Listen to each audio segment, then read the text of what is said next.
안녕하세요, 선생님들. 셀프교육학 최원희입니다. 오랜만에 유튜브에서 인사드리는 것 같아요. 요새는 제가 방문각에서 일순환 강의를 진행하고 있고 아무래도 거기에 집중하느라고 유튜브는 조금은 제가 신경을 못 썼던 것 같습니다. 이렇게 제가 강의를 진행하면서도 가끔 이제 교육학 관련 컨텐츠들을 올릴 거예요. 그래서 선생님들은 그때그때 뭐 제 거 뭐 구독과 알림 설정 이런 거 해주시면서 그때그때 이제 정보들이 뜨면 확인해 주시면 좋을 것 같아요. 자, 일순환 강의 요새 진행하고 있는데 솔직히 조금 고민이 많았었습니다. 걱정이 많았던 거죠. 제가 이런저런 일들로 일순환 강의를 무려 이제 한 달이나 늦게 시작하게 되면서 아이고 많은 선생님들이 안 들으시면 어떡하나 뭐 이런 고민들도 조금 했었거든요. 근데 정말 놀랍게도 다행스럽게도 감사하게도 많은 선생님들이 제 강의를 수강하고 듣고 계세요. 그래서 다시 한번 이 자리를 빌어서 선생님들께 감사하다는 말씀 드리고 싶네요. 자, 제가 이제 강의를 이제 시작하면서 1순환 OT 때 말씀을 드렸어요. 1순환 때는 총 두 차례의 하프 모의고사를 진행할 것이라고 말씀을 드렸습니다. 그래서 20점짜리가 아니라 우리가 절반 10점짜리 모의고사를 풀어보면서 1순환 강의에서 정말 확인했으면 하는 내용들 그런 부분들을 한번 문제로서 제시해보고 선생님들도 그 부분에 대해서 잘 이해했는지 이 모의고사를 통해서 확인하시면 될 것 같아요. 자, 그래서 이 영상을 보고 계시는 분들, 물론 수강하시는 선생님들은 아마 문제도 이미 보고 아마 풀어보시고 하셨을 텐데, 그냥 유튜브를 통해서 제 강의를 듣는 선생님들은 아직 문제를 안 풀어보신 경우도 있으실 것 같아요. 지금 제 카페에 들어가면 다 문제가 해설지가 다 탑재되어 있습니다. 그래서 이 강의를 듣기 전에 반드시 조금 먼저 풀어보고 이 강의를 들어주셨으면 좋겠어요. 저는 아직 처음이어가지고 요번에 초수여가지고 답안을 못 쓰겠어요. 물론 그런 선생님들이 있죠. 근데 지금 2단계에서는요, 풀 텍스트를 안 써도 돼요. 완성된 글을 쓰지 않으셔도 됩니다. 목차만이라도 한번 잡아보고 그 목차에 따라서 키워드만이라도 작성해 보시면요. 그 다음에 이 강의를 듣고 나서 뭐 더 글을 써보신다던가 그런다면 이 강의의 효과가 배가 될 것이라고 생각을 합니다. 자, 일단은 오늘 모의고사에 대한 기본적인 개요를 한번 살펴보도록 할게요. 자, 제가 이번 모의고사를 내면서 고민에 하나 빠졌습니다. 일순환 때인데 실전이랑 똑같은 난이도, 똑같은 형태로 내면 안 될 것 같은데 그럼 이번 시험을 통해서 내가 확인하고자 하는 게 뭘까라는 것을 고민해 봤습니다. 그러다가 이제 평가원의 출제 원칙을 한번 다시 봤어요. 이제 평가원의 출제 원칙에 따르면 현장 교사로서 갖춰야 되는 지식, 기능, 소양 등을 종합적으로 평가한다라고 제시하고 있습니다. 그래서 제가 이번 모의고사는 정말 조금 일반적인 내용들을 내고 싶었어요. 현장 교사로서 갖춰야 되는 특정 이론 이런 게 아니라 일반적인 내용들을 얼마나 잘 알고 있는지 그리고 그런 것들을 표현할 수 있는지 그런 여부들을 평가하고 싶었습니다. 그래서 암기한 내용들 누가 잘 암기했나 이런 것들을 평가하는 기보다는 내 생각, 그러니까 교육과 관련한 내 생각을 어떻게 잘 표현할 수 있는지 그런 능력들을 평가하고자 했던 것이 이번 시험의 출제 의도라고 생각하시면 될 것 같아요. 자, 그래서 답안의 포인트를 보면요. 일순환 모의고사인데도 불구하고 자료가 굉장히 많이 나왔어요. 자료 뭐 소주제는 2개인데 자료가 3개 나왔잖아요. 그래서 아마 그것 때문에 문제를 읽느라고 조금은 시간이 많이 걸리신 선생님들이 있으셨을 것 같아요. 자, 현장 강의 어제 제가 현장 강의 끝나고 그거에 대해서 이제 모의고사를 풀 때 옆에서 봤는데 아무래도 제가 이 생각은 30분, 35분으로 잡았었는데 문제를 읽느라 시간이 오래 걸리셨는지 조금씩은 시간이 오버된 케이스들이 있었거든요. 그래서 그런 것들을 보면 역시나 자료들을 많이 제시하길 잘했다라는 생각들이 들었어요. 왜 그랬냐? 우리가 이제 작년 시험부터 자료가 엄청나게 많이 늘었습니다. 뭐 제가 다른 뭐 OT 강의나 이런 데서도 말씀을 드렸지만 이제는 우리 시험이 안정기에 들어서면서 조금씩 또 변화를 주고 있어요. 근데 그 변화 중에 하나가 우리가 난이도를 갑자기 급격하게 바꿀 수는 없습니다. 리스크가 있기 때문이죠. 그렇게 되면 문제의 형태, 자료 제시의 형태가 바뀌게 돼 있어요. 그러다 보니까 우리가 작년 시험에 보면 뭐 보고서 형식이라면서 굉장히 다양한 자료들이 많이 나왔었잖아요. 거기서 힌트를 한번 받아봤습니다. 그러면서 문제에서 우리가 풀 수 있는, 활용할 수 있는 자료들을 충분히 제시했는데요. 자, 우리가 문제에서 그렇게 자료들이 많이 나오면요. 그냥 마음대로 허투루 막 이렇게 제시되는 게 아니에요. 거기에서 다 의미가 있습니다. 자료에서 충분히 내용들을 확인하고 힌트를 얻어서 답안을 쓰게끔 그렇게 자료들이 제시되는 거예요. 그래서 요번 시험에서 답안 포인트는 뭐냐? 문제 자료에서 충분히 힌트를 얻어서 답안을 쓰는 것이 핵심이에요. 그냥 내가 알고 있는 거, 머릿속에 그냥 둥둥 떠다니는 것들을 마음대로 쓰기보다는 일단 자료에 있는 내용에 충실하면서 거기에 맞게 쓰는 것이 핵심이라고 할 수가 있었죠. 자, 그리고 이제 진단 방법과 형성 평가의 유의점을 제가 물어봤어요. 자, 여기 때는 제가 언제나 강조하는 거죠. 최대한 구체적으로 작성하는 것이 핵심이었습니다. 자, 그래서 제가 어제 시험 끝나고 나서 선생님들 답안을 봤는데 이미 조금 공부가 되셨던 선생님들, 뭐 답안을 써보셨던 선생님들은 답안 작성을 굉장히 구체적으로 잘 하셨어요. 근데 초수이시거나 아직 경력이 조금 짧으신 선생님들은 그 구체성 면에서 아쉬운 점들이 좀 드러나더라고요. 그래서 어떤 답안이 구체적인 답안인지는 뒤에 가서 한번 말씀드리도록 할게요. 자, 오늘 그리고 이 강의는요, 제가 구체적으로 막 논술 작성 방법들을 막 구체적으로 자세하게 설명하진 않을 거예요. 제가 4월 달에 우리가 그 공개 모의고사가 진행될 예정이거든요. 그 공개 모의고사를 할 때 교육학 논술 답안 작성법을 상세하게 말씀드릴 예정입니다. 그래서 오늘은 모의고사 문제에만 충실한다는 점 알아두셨으면 좋겠네요. 자, 일단 문제를 읽고 초안을 한번 작성해 보도록 할게요. 자, 문제를 한번 읽어봅시다. 국가 책임 교육의 실현이라는 주제로 교육과정과 교육방법, 구성요소를 하면서 서본결을 갖추어 논하시오. 일순환 강의 들으신 선생님들 아시겠지만 지금 이제 우리가 교육과정과 교육방법까지 진도가 나갔잖아요. 그래서 그 부분에서 문제를 냈습니다. 자, 그리고 큰 주제가 국가 책임 교육의 실현이라고 나왔어요. 제가 일순환 강의 때 꼭 이 주제를 말씀드리고 싶었거든요. 우리가 이제 새 정부가 들어서게 되면서 초중등 교육에서 가장 강조하는 핵심 개념이랄까요? 이게 바로 국가가 책임지는 교육이에요. 국가 책임 교육이라는 형태로 굉장히 교육부 보고서들에 많이 나오게 됩니다. 자, 그래서 우리가 이전 정부, 이전까지 보면요. 초중등 업무를 총괄하는 교육부의 조직이 학교혁신지원실, 학교지원실, 우리가 학교실이라고 부르는 그런 조직이 있었어요. 근데 요번부터는 책임교육실로 변화하게 됐습니다. 그만큼 초중등 업무에서 국가의 역할이 뭐냐? 책임 교육이다 라는 것들을 공포했다고 볼 수가 있거든요. 그렇기 때문에 선생님들은 이 워딩에 대해서 익숙해지실 필요가 있습니다. 자, 그리고 자료들이 여러 개가 나오게 돼요. 근데 제 모의고사 강의 아니면 답안 작성법 특강 이런 거 들으신 선생님들은 아시겠지만 제가 바로 자료를 보는 게 아니잖아요. 먼저 문제부터 확인을 하게 됩니다. 자, 문제에서 보면서 우리가 무엇을 정확하게 묻는지, 그런 건 무엇을 묻고 있는지 정확하게 체크하는 것이 필요해요. 자, 국가교육과정을 개발 운영하는 것에 교육적 의의. 국가교육과정을 개발 운영하는 것이 어떤 효과가 있는지 의의를 찾아보는 건데 자료 1과 2를 보고 우리가 써봐야 되겠네요. 자, 그리고 자료 3의 김교사의 의견을 참고할 때 단위 학교에서 교육 목표를 설정할 때 고려 요소가 무엇이냐, 이거 역시도 자료 3을 한번 보면서 써보면 좋을 것 같습니다. 자, 그리고 소주제 2를 보도록 할게요. 수업 전 2교사가 활용할 수 있는 학습자 특성을 진단하는 방법 2가지입니다. 그리고 2교사가 제안한 수업 중 학업 성취 정도를 확인하는 방법의 장점 1가지와 이때 교사의 유의점 1가지를 써보는 것이었겠네요. 자, 이렇게 문제에서 묻는 것을 명확히 확인을 한 다음에 그 다음에 자료를 보면 우리가 자료를 보더라도 많은 자료를 보더라도 선택과 집중을 할 수가 있게 됩니다. 자, 자료를 한번 보도록 할게요. 자, 자료 1은 2022 개정교육과정이 나왔습니다. 총론에 있는 내용들을 그대로 한번 따와봤어요. 학교교육과정 설계와 운영 파트였었는데요. 이 장에서는 초중등교육법에 근거한 국가교육과정에 따라 학교교육과정을 설계하고 운영할 때 지향이에요. 오타가 좀 났네요. 지향해야 할 방향과 고려해야 할 일반 원칙들을 제시합니다. 자, 지향해야 될 방향, 일반적인 원칙들을 제시해요. 그래서 설계의 원칙에서는 무엇이 들어있냐? 학교교육과정을 설계하고 운영할 때 반영해야 되는 주요 원칙들과 유의사항 및 절차 등을 안내하고 있습니다. 자, 이렇게 국가교육과정에서 학교교육과정의 원칙과 유의사항 이런 것들을 제시해줘요. 자, 그럼 이게 뭐가 좋아질까요? 현재 우리가 학교교육과정에 뭔가 자율성 이런 것들이 강조되고 있지만 그냥 무작정 자율성을 발휘하라는 게 아니잖아요. 학교 교육 과정이 자율성을 발휘하더라도 어느 정도의 범위가 있어줘야 돼요. 그 범위가 바로 국가 교육 과정입니다. 그래서 국가 교육 과정을 보면 이렇게 원칙들과 유의사항을 제시하게 되는데 이러면 뭐가 좋아질까요?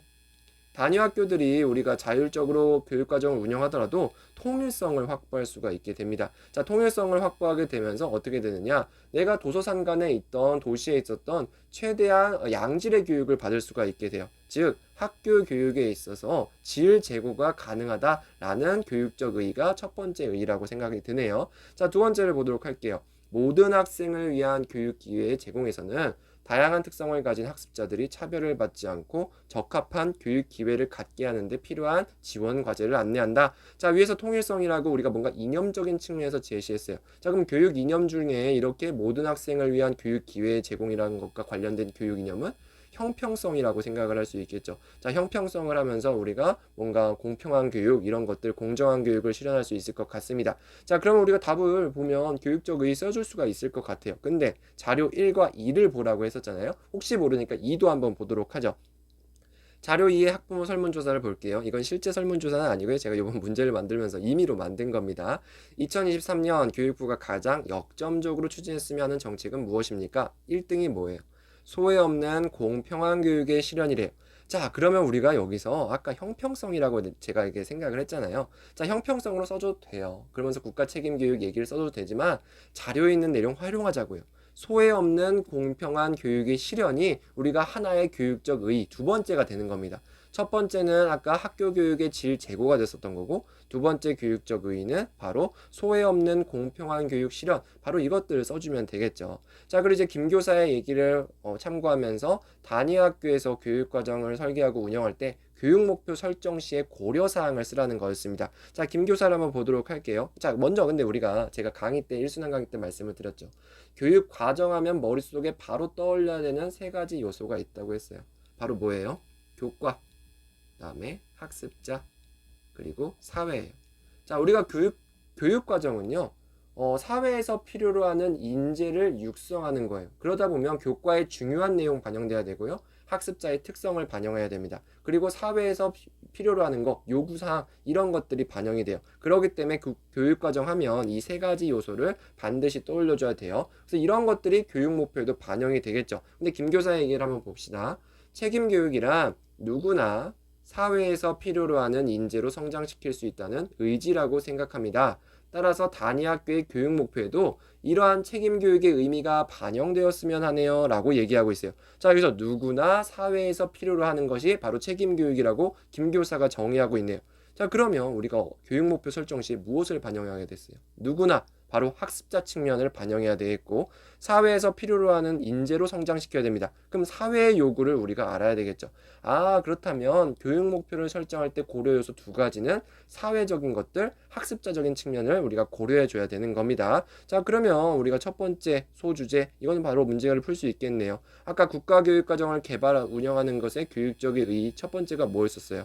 통일적인 운영을 통해서 우리가 학교 교육의 질 제고가 가능하다라는 것이 첫 번째 의의였었던 것이고, 두 번째 의의는 뭐였습니까? 형평성을 추구하는 건데, 아까도 나왔듯이 뭐 소외 없는 공정한 교육이라든지 소외 없는 공평한 교육, 이런 것들을 통해서 뭐가 좋아져요? 바로 국가 책임 교육 실현이라는 의의로서 큰 주제와 연관시켜 줄 수가 있게 됩니다.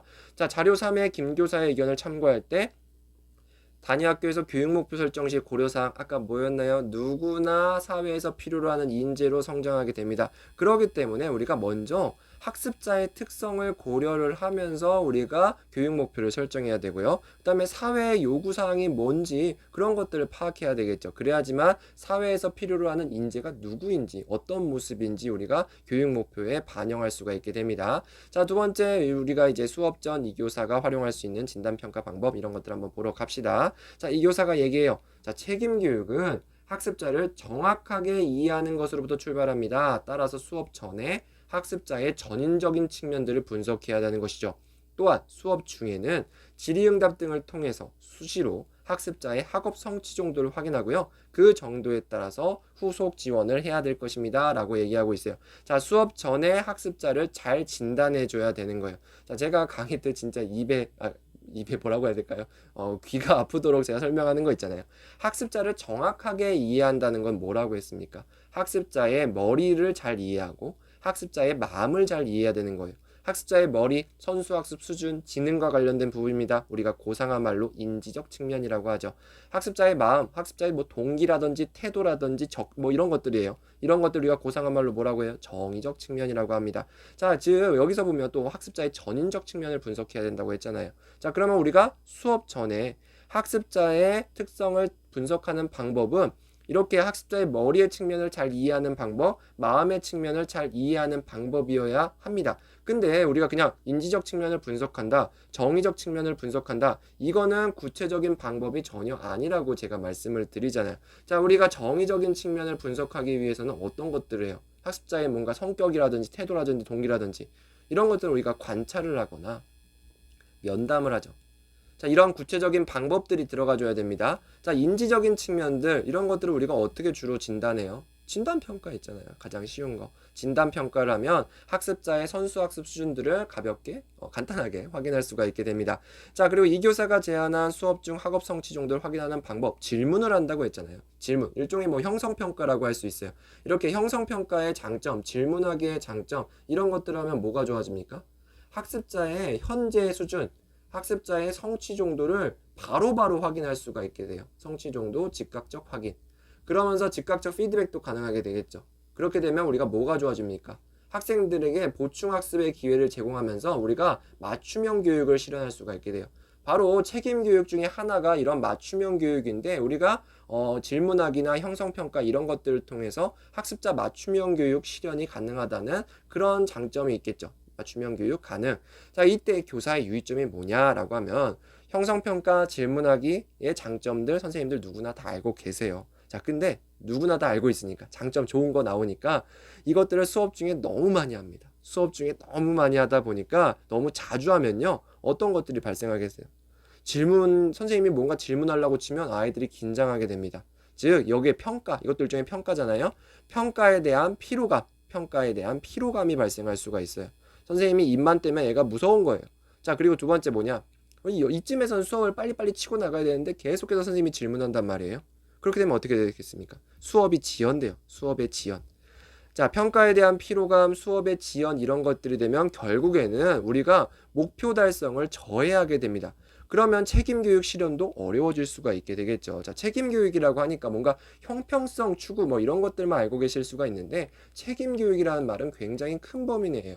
누구나 학습 목표를 달성하게끔 해주는 게 책임 교육이거든요. 그렇기 때문에 목표 달성도가 저해되는 거 이것들도 책임 교육 측면에서 단점이라고 할 수 있으니까 그것들을 유의해 줘야 되겠죠. 자, 답이 다 나왔네요. 물론 제가 초안을 이렇게 문제에다가 바로바로 쓰진 않아요. 오늘은 이제 하프 모의고사니까 여기다 썼는데 만약에 제가 초안을 썼다면 어떻게 썼겠습니까? 이런 형태로 썼을 거예요. 저는 일단은 가장 큰 주제를 읽고 우리가 구성 요소를 보면서 초안에 대한 밑그림을 잡아가고요. 그 다음에 제가 소주제를 읽잖아요. 소주제를 읽으면서 오늘 무엇을 묻고 있는지 초안에 대한 기본 틀을 잡아갑니다. 그 다음에 자료를 보면서 거기에 하나하나 답을 해 나가는 그런 과정들을 거치게 되겠죠. 자, 선생님들도 이 정도 형태로만 초안을 작성해 주시면 돼요. 더 많이 쓰실 필요는 없습니다. 어차피 초안은 채점하지 않고요. 우리는 본문 가지고 채점을 하게 되잖아요. 자, 그러면 본문의 내용을 한번 보도록 할게요. 자, 본문에서 보면 자, 서론부터 나옵니다. 자, 제가 어제 이제 선생님들 답안을 몇 개를 받아봤는데 아직 처음이다 보니까 서론과 결론을 못 쓰시는 선생님들이 있었어요. 자, 그래서 제가 서론에 대해서는 조만간에 시간이 되는 대로 다시 한번 서론 특강을 진행하도록 할게요. 제가 예전에 21년도였나 22년도에도 한번 올린 게 지금 유튜브에 있기는 한데 그때보다 어쨌든 저의 강의력도 올라가고 뭔가 자료들 누적된 자료들이 많잖아요. 그래서 그걸 바탕으로 새롭게 한번 서론 쓰는 법, 결론 쓰는 법을 올려드리도록 할게요. 자, 어쨌든 서론에는요 크게 두 가지만 들어가면 됩니다. 하나는 뭐냐? 큰 주제의 중요성이에요.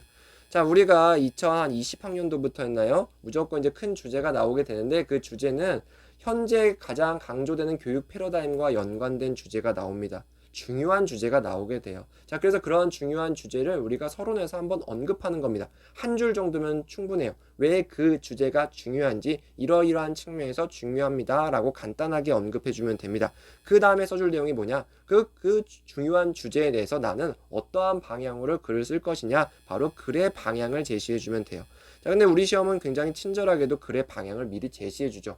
구성 요소라는 이름으로 뭐 교육과정, 교육방법 이런 측면에서 논하세요라고 이미 문제에 나와요. 그러면 그런 것들을 잠깐 뭐 간단하게 반복해 주시면 됩니다. 자, 한번 내용들을 볼게요. 우리가 국가가 책임지는 교육에 대해서는 주제가 나왔어요. 그러면 첫 번째 문장에서 왜 국가가 책임지는 교육이 중요한지를 간단하게 언급하는 겁니다. 최근에 무슨 문제가들이 있었나요? 학력 격차 문제가 굉장히 크게 발생했었잖아요. 원격 수업 이후로. 최근 학력 격차의 문제 발생 등으로 국가가 책임지는 교육에 대한 관심이 커지고 있다. 자, 얼마나 문제가 커졌는지 관심이 커졌는지는 여기서 쓰실 필요가 없어요. 그냥 이 정도 형태로만 큰 주제의 중요성을 간단하게 언급하시면 됩니다. 따라서 이하에서는 뭐 할 거냐? 국가 책임 교육의 실현이라는 주제로 교육 과정, 방법 이런 측면에서 논의해 보도록 하겠다. 엄청 간단하죠. 선생님들 이 정도로만 쓰셔도 돼요. 그래서 너무 서론에다가 막 학자의 이름 대고요. 아니면 뭐 갑자기 코로나19 이런 거 나오고요. 너무 거창합니다. 거창한 거 쓰지 마시고요. 간단하게만 쓰셔도 충분해집니다. 자, 그럼 본론의 내용들을 한번 보도록 할게요. 자, 우선 국가가 책임지고 교육과정을 개발함으로써 국가 책임 교육을 실현할 수 있다. 제 답안 특강이라든지 모의고사 특강을 들으셨던 선생님들 다 아실 텐데, 제가 이렇게 답안을 쓸 때 소주제, 문단마다 시작할 때 바로 답을 쓰는 것이 아니라 먼저 이렇게 도입어를 제시하게 돼요. 자, 이거 왜 그러냐면 우리는 어쨌든 하나의 완성된 글을 써줘야 되거든요. 근데 바로 소주제 1부터 답부터 시작하게 되면요, 이게 소주제 1, 2, 3, 4 그리고 서론과 결론이 다 따로 놀게 됩니다. 우리는 하나의 완성된 글을 쓰려면 문단과 문단을 이어줄 수 있어줘야 되는데, 그 이어주는 역할 첫 번째가 바로 이러한 도입어가 하게 돼요.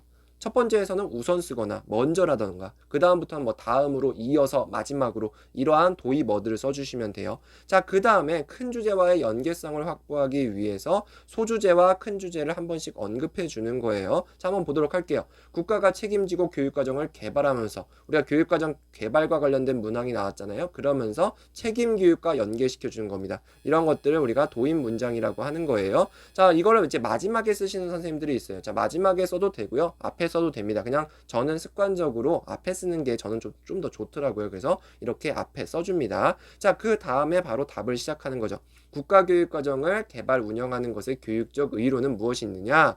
첫째, 국가교육과정은 단위 학교에서 따라야 될 기본적인 원칙과 유의사항 등을 제시합니다. 이게 뭐예요? 자료 1에 나왔던 내용들이죠. 자료 1의 내용들을 충분히 활용을 하면서 기본적인 학교 교육의 질을 확보할 수가 있게 됩니다. 자, 둘째는 뭐냐? 국가교육과정은 모든 학생을 고려한 교육 기회의 제공, 이게 이제 자료 1에서 나온 내용이고요. 이것들을 강조하면서 소외 없는 공평한 교육을 실현할 수 있다. 이게 바로 자료 2에 나오는 워딩들입니다. 자, 물론 자료 1과 2에 문제에 나오는 것들을 그대로 무조건 활용하세요, 이런 것들은 아니에요. 우리가 충분히 제때 활용하라는 말입니다. 그래서 그냥 제가 이렇게 했다고 해서 문제에 있는 것들을 그냥 반복해서 그대로 써주시는 경우가 있는데, 그런 것들은 적절하게 취사 선택해 주시면 좋을 것 같네요. 자, 이러한 공통의 교육 기준 아래에서 단위 학교는 학교별 교육 과정을 운영할 수 있는데, 단위 학교에서 교육 목표를 설정하는 경우에 고려사항은 이제 다음과 같아요. 첫째, 바로 뭐냐? 사회에서 필요로 한 인재 육성해야 되잖아요. 그렇기 때문에 사회의 요구사항들을 반영을 해줘야 됩니다. 책임 교육의 목적 중 하나는 이런 워딩들이 바로 큰 주제와의 논리적 연계들을 확보해 주는 거예요. 책임 교육의 목적 중 하나는 사회에서 필요로 하는 인재의 육성이니까 교육 목표 설정 시에 무엇보다도 사회의 요구 사항들을 반영할 수가 있어줘야 됩니다. 자, 둘째는 학습자의 특성이에요. 책임 교육은 모든 학생을 저마다의 가치 있는 성장으로 성장시키는 거예요. 문제에서 나오진 않았지만 저는 책임 교육을 이렇게 정의했습니다. 그러니까 제가 얘기하는 이 학습자의 특성이 책임 교육과 연관된다라는 것들을 보여주는 거죠. 학습자의 수준이나 동기 등을 반영을 하면서 우리가 교육 목표를 설정해야 된다라고 얘기를 하고 있어요. 자, 다음은 이제 소주제 2로 넘어가도록 할게요. 다음으로 역시나 도입어 나오게 되겠죠. 두 번째 문단이었으니까. 교사가 책임지고 학습자 맞춤형 교육을 실현하면서 국가 책임 교육을 실현할 수가 있다. 자, 교육 방법과 책임 교육을 연계시켜주고 있어요. 책임 교육을 실현하기 위해 수업 전에 뭐 하느냐?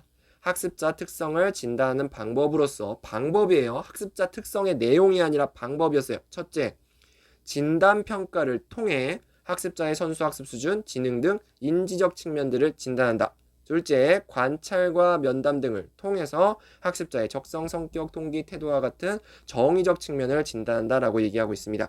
자, 우리가 문제에서 구체적인 방안, 구체적인 전략, 대안, 이런 것들 쓰라고 많이 나오잖아요. 자, 구체적인 방안들이 선생님이 제일 약점이라고 할까요? 선생님들께서 공통적으로 보는 약점들이에요. 자, 구체적인 방안을 쓰라고 하는 것은요, 우리가 명확하게 두 가지가 들어가면 됩니다. 어떠한 방안을 통해서, 내가 제시하는 방안을 통해서 달성해야 되는 목적이 분명해져야 돼요. 그리고 그 목적 달성을 위한 수단이 분명한 것이 바로 구체적인 방안이라고 할 수가 있습니다. 자, 내용을 볼게요. 그러면 진단평가를 통해서 학습자의 선수학습 수준 등 인지적 측면을 진단한다. 바로 인지적 측면을 진단한다가 목적이 되겠죠. 그리고 이러한 목적을 달성하기 위해서 나는 어떤 툴을 썼어요? 진단평가를 활용하는 거예요. 자, 정의적 측면을 진단하기 위한 골을 달성하기 위해서 나는 툴이란, 관찰과 면담이라는 툴을 활용하게 되는 거죠. 자, 이렇게 써줘야지만 구체적인 답안이 됩니다. 자, 어제 제가 받았던 답안도 보니까 그냥 인지적 측면을 진단한다, 정의적 측면을 진단한다라고 얘기했는데 그거는 방법이 아니라 내용인 것이죠. 그래서 선생님들 모든 답안들 있잖아요. 구체적인 방안들 쓰라는 답안은 이렇게 꼴과 툴로 나눠서 써주시는 것이 바람직하다라고 볼 수가 있습니다. 자, 이어서 보도록 할게요. 한편 이 교사는 책임교육을 실천하기 위해서 수업 중 질의응답을 통해 수시로 학습자의 학업 성취 정도를 확인하는데 이를 형성평가라고 할 수가 있다. 이러한 형성평가의 장점은 뭐냐? 수업 중에 학습자의 학습 이해도 정도를 파악하면서 기준에 미달하는 경우 즉각적으로 보충학습의 기회를 제공하면서 학습 결손 발생을 방지할 수 있다. 이것도 일종의 책임교육과 관련되는 부분이라고 할 수가 있겠죠. 그냥 보충학습의 기회를 제공한다라고 끝내지 말고 그러면서 이런 것들이 어떻게 책임교육 실현과 연계되는지 그냥 한 문장도 아니죠. 그냥 뭐 한 어구라고 할까요? 이 정도 써주시면 충분합니다. 그러나 이때 고려해야 될 교사의 유의점이 뭐냐? 지나치게 형성평가를 자주 실시하는 경우 평가 피로감을 발생시키고 수업 진행을 지연시켜서 학습 목표 달성이라는 책임교육 실현에 장애가 될 수 있다라고 하면서 역시나 책임교육이라는 것들을 끝까지 언급해주고 있어요. 그래서 선생님들 여기서 제가 오늘 강조한 걸 보면 제가 계속 끝까지 책임교육이라는 것들을 놓지 않고 있었잖아요. 이런 것들이 바로 논리적인 글, 통일적인 글이라고 볼 수가 있습니다. 그래서 선생님들 답안 쓰실 때 큰 주제 그냥 처음만 읽고 마시는 경우가 있는데 그런 것들을 언제나 고려를 하면서 답안을 써주시면 될 것 같아요. 자, 이제 결론으로 넘어가도록 할게요. 자, 결론에서도 두 가지만 들어가면 돼요. 자, 결론 첫 번째는 뭐가 들어가면 되냐? 글을 기본적으로 간단하게 정리해주면 되고요. 그 다음에 마지막으로서 교사의 노력 정도 적어주시면 됩니다. 어쨌든 우리 시험이 임용 시험인 거잖아요. 선생님이 되기 위한 시험입니다. 그러면서 교사는 어떤 노력이 필요한지 조금 포괄적으로 간단하게 제시해주면 될 것 같아요. 자, 그래서 내용을 보면요. 지금까지 국가 책임교육 실현이라는 주제로 국가교육과정의 교육적 의미, 교육 목표 설정 시의 고려 요소, 수업 전 학습자 진단 방법과 수업 중 형성평가 방법 등을 알아보았다. 자, 여기서 답을 쓰라는 게 아니에요. 글을 정리하는 것이 답을 쓰라는 것이 아니라 문제에서 물어봤던 거 핵심적인 것만 간단하게 딱딱딱딱 써주면 됩니다. 그래서 이런 것들을 우리는 지금 살펴봤어요. 자, 이처럼 우리가 국가 책임 교육을 실현하기 위해서는 이렇게 다양한 측면에서 논의가 필요하잖아요. 그러니까 교사는 어떻게 해야 되겠습니까? 관련 전문성을 쌓을 수 있도록 지속적으로 노력해야 할 것이다 정도로 마무리해 준다고 하면 우리가 안정적으로 글을 마무리해 줄 수가 있을 것 같아요. 자, 선생님들 오늘 그 모의고사 어떠셨어요? 저는 개인적으로는 쉽게 됐다고 생각을 했는데 아마 이제 처음 쓰는 선생님들은 이것도 되게 어렵게 느껴질 수가 있어요. 당연한 거예요. 처음 쓰는 거잖아요. 근데 선생님들 오늘 이 강의를 통해서 그리고 이 문제를 통해서 분명 하나 정도는 얻어가셨으면 좋겠습니다. 우리가 자료를 잘 읽어야 되고요. 그다음에 논리적으로 글을 쓴다는 게 무엇인지, 구체적으로 답안을 쓴다는 것이 무엇인지, 뭐 세 가지 정도 나오나요? 이런 것들을 꼭 기억해 주셨으면 좋겠네요. 자, 일단 공지 말씀 또 드리도록 할게요. 이번에 1회 모의고사였잖아요. 제 2회 하프 모의고사도 기획되어 있습니다. 그래서 3월 7일 화요일날 이거 직강 기준이에요. 직강 기준이니까 온라인으로는 아마 다음날 3월 8일날 해설 강의도 그때쯤 올릴 예정입니다. 그래서 그때도 꼭 같이 보셨으면 좋겠네요. 자, 그리고 우리가 1순환 강의가 끝나고 나면 2순환 강의가 바로 시작이 됩니다. 그래서 3월 14일인가요? 13일 정도부터 바로 시작이 되는데 이것에 대한 공지는 오늘 아마 올라갔을 거예요. 그래서 방문각 홈페이지를 확인하시거나 방문각 안내 데스크에 문의를 하시면 제 강의에 대한 내용들을 아실 수 있을 것 같고요. 그 다음에 이순환 강의에 대해서는 제가 별도로 영상을 찍어서 커리큘럼 가이드 같이 해서 영상을 올리도록 하겠습니다. 자, 그리고 자료를 확인하고 질의하실 때는요. 우리 다음 카페에 오셔서 자유롭게 내용들을 올려주시면 좋을 것 같아요. 선생님도 오늘 모의고사 푸시고 이 해설 강의 들으시나 너무 고생 많으셨습니다. 오늘 강의가 꼭 도움되기를 바랄게요. 오늘도 힘내세요.